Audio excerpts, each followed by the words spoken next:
ये तो गांव है ना गांव, मगर फिर भी 50 घर ऐसे होंगे जिनकी जवान बेटियों पे मोबाइल होगा। क्या होगा बोलो? जवान बेटियों पे मोबाइल।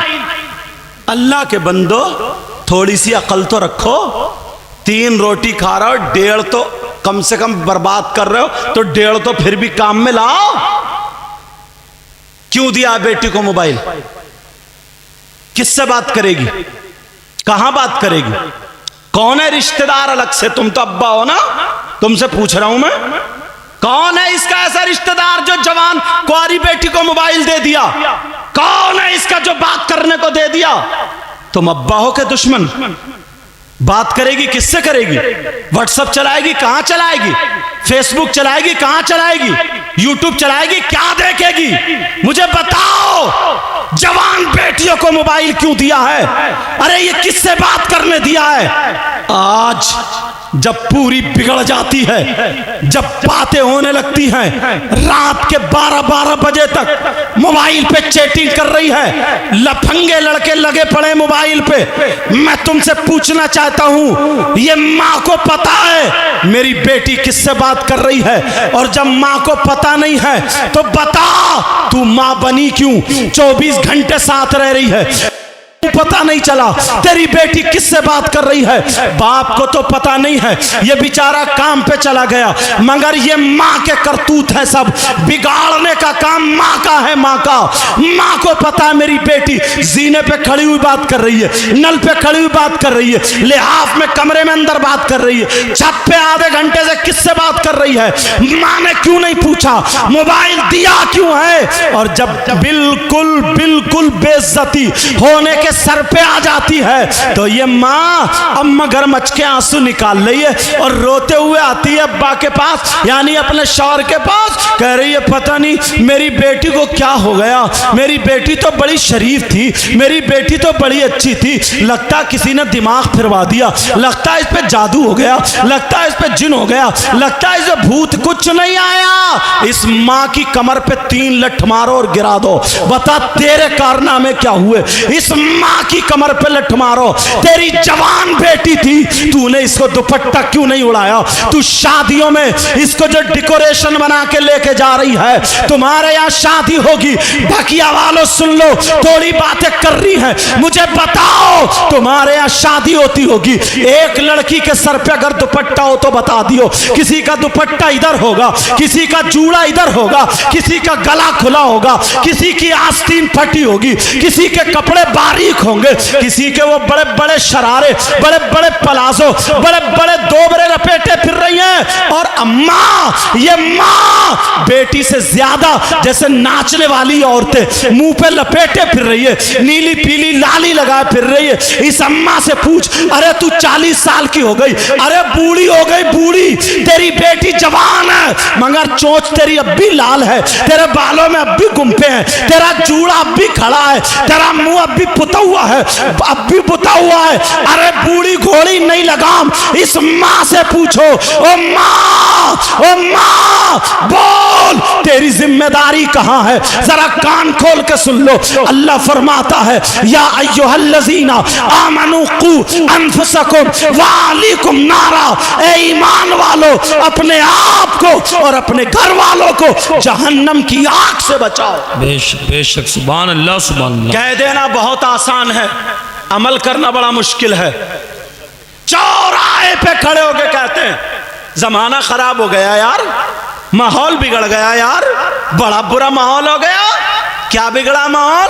बोले देख नहीं रहो शादियों में कैसा पहनावा। मैं इन्हीं से पूछ रहा हूं, ये आसमान से उतरी है, ये जमीन में पैदा हुई है, ये आलूओं के खेत में आई है, नदी में बह के आई है? बताओ। हमारी तुम्हारी बहन बेटियां आई, बोलो है कि नहीं? हमारी तुम्हारी बहन बेटियां। कौन सुधारेगा? कोई इमाम सर पे दुपट्टा रखने जाएगा? कोई आलिम जाकर के उसका आंचल संभालेगा? ये माँ बाप की जिम्मेदारी है। आज के जलसे से ये सबक लेकर के जाओ, हर माँ बाप अपने अपने घर की जिम्मेदारी संभाल ले, इंशाअल्लाह पूरा माहौल संभलता हुआ नजर आ जाएगा। सुभान अल्लाह सुभान अल्लाह। मगर बाप जानबूझ के अंधा बना पड़ा है, आंखों पे चर्बी है चर्बी। कोई नहीं कहता, शादी में सब देख रहे हैं, चचा ताऊ मामू खालू सारे देख रहे हैं, मगर बोलने की किसी में हिम्मत नहीं। दूसरे की बेटी को मत बोलो, अपनी बेटी को तो बोल सकते हो। और भाइयों नौजवानों, तुमसे यार मुझे बड़ी उम्मीद थी, कम से कम तुम्हारे माँ बाप बूढ़े हो गए नहीं जानते, तुम तो जानते हो ना माहौल कैसा है। तुम ही इस लायक हो जाते कि तुम अपनी बहन के सर पे आंचल रख देते, तुम ही इस लायक होते कि अपनी बहन को दुपट्टा उड़ा देते। मगर अफसोस तो यही है, अफसोस तो यही है, तुम कैसे अपनी बहन को दुपट्टा उड़ा सकते हो। तुमने अपनी शक्ल देखी है, तुम्हारे हाथों में चूड़ी और कड़े और तागे बंधे हुए। अरे चूड़ी और कड़े पहनने वाला ये भाई कौन से हाथ लाएगा जो अपनी बहन के सर पे दुपट्टा रखे। कानों में कुंडल पहनने वाला भाई अपनी बहन के सर पे कैसे दुपट्टा रखेगा बोल। नाक में नथुनिया पहनने वाला भाई, गले में चैन पहनने वाला भाई, तेरी मेरी बहन बेटियों को छत पे खड़े होकर तकने वाला भाई, मोबाइल से बातें करने वाला भाई। अरे बोल, तेरे यहां शादी होती है, कोई प्रोग्राम होता है, ये बड़े बड़े डीजे रख के घोड़ों की तरह कूले मटकाने वाला भाई, नचकैया है नचकैया, ये नाचने वाला भाई कौन से हाथ लाएगा। कहां है तू, अपनी बहन के सर पे आंचल रख दे, कौन रखेगा। नचकैया भाई, अल्लाह, वो सैयदा जैनब थी यार, वो हुसैन की बहन थी जिनकी तबीयत खराब हो गई, उनके शौहर ने दवा ला के दी, तबीयत ठीक नहीं हुई। शौहर बोले चलो मैं तुम्हें हकीम के पास ले चलता हूं, तुम्हारा हाथ पकड़ के मर्ज देख लेंगे और जो दवा होगी वो तशखीस कर देगा, खा लोगी ठीक हो जाओगी। हुसैन की बहन बोली नहीं, मैं गैर मर्द के हाथ में हाथ नहीं दूंगी, मैं उसके सामने नहीं जा सकती। कहा तुम हाथ मत देना लेकिन पर्दे से चलो, तो मैं जा रहा हूं तुम्हारे साथ में। इस्लाम इतनी इजाजत देता है, तबीयत ठीक नहीं हो रही है। तो वो भाई की बहन थी जिसने ये कहा था कि इस्लाम तो इजाजत देता है मगर मजबूरी यह है मैं कि हुसैन की बहन हूं, मजबूरी है मैं हसन की बहन हूं, मजबूरी है कि मैं फातिमा की बेटी हूं, मजबूरी है मैं अली की बेटी हूं, मजबूरी है मैं नबी की नवासी हूं। आज तुम्हारी बहन क्यों नहीं कहती, तुम्हें देख के सर पे आंचल क्यों नहीं रखती। तुम नचकइये हो गए, नचकइये।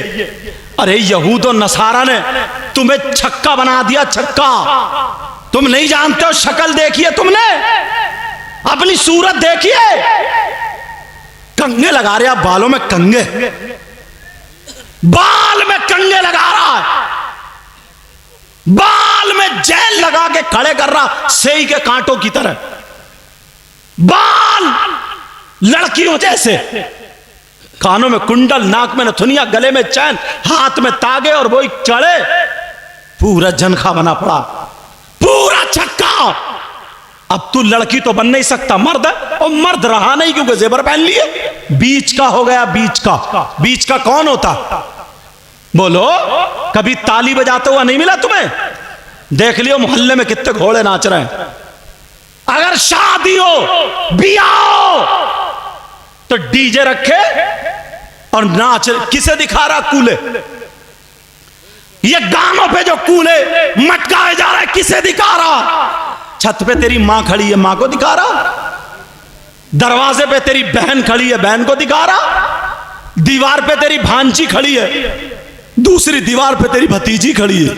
अरे दिखा किसे रहा यार। मुसलमानों की शान ये थी कि अगर गैर मुस्लिम लड़की भी ना मुसलमानों के मोहल्ले में रहती थी तो अपने आप को सेव और महफूज समझती थी और वो कह दिया करती थी मेरी इज्जत पे आंच नहीं आ सकती।